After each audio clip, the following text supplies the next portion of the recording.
ভোলা জেলা পরিষদ কার্যালয় ভোলা স্থানীয় উন্নয়ন, অবকাঠামো রক্ষণাবেক্ষণ ও সরকারি সেবা বাস্তবায়নের অন্যতম প্রধান প্রশাসনিক কেন্দ্র।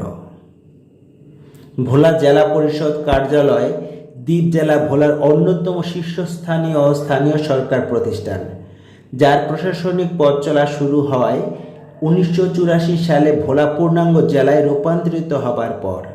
তবে প্রাতিষ্ঠানিক ও ভৌগোলিক ইতিহাস বিবেচনায় এর মূল ভিত্তি ব্রিটিশ আমলে রূপিত হয়েছিল।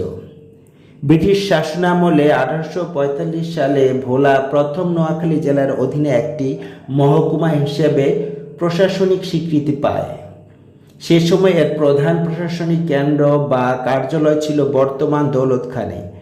1869 সালে ভোলা মহকুমাকে নোয়াখালী থেকে পৃথক করে বৃহত্তম বরিশাল জেলার বা তৎকালীন বাকেরগঞ্জের অন্তর্ভুক্ত করা হয়।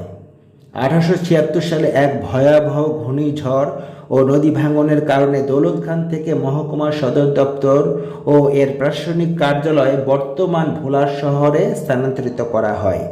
মূলত তখন থেকেই বর্তমান জেলা পরিষদ কার্যালয় সংলগ্ন এলাকাটি প্রশাসনিক কেন্দ্র হিসেবে গড়ে উঠতে শুরু করে।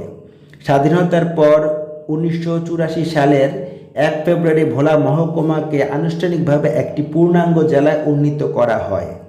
জেলা প্রতিষ্ঠার পরে স্থানীয় সরকার আইন অনুযায়ী তৎকালীন ভোলা ডিস্ট্রিক্ট বোর্ড পুনর্গঠিত হয়ে ভোলা জেলা পরিষদ হিসেবে আত্মপ্রকাশ করে এবং এর নিজস্ব স্থায়ী কার্যালয় বা প্রশাসনিক ভবন স্থাপন করা হয়।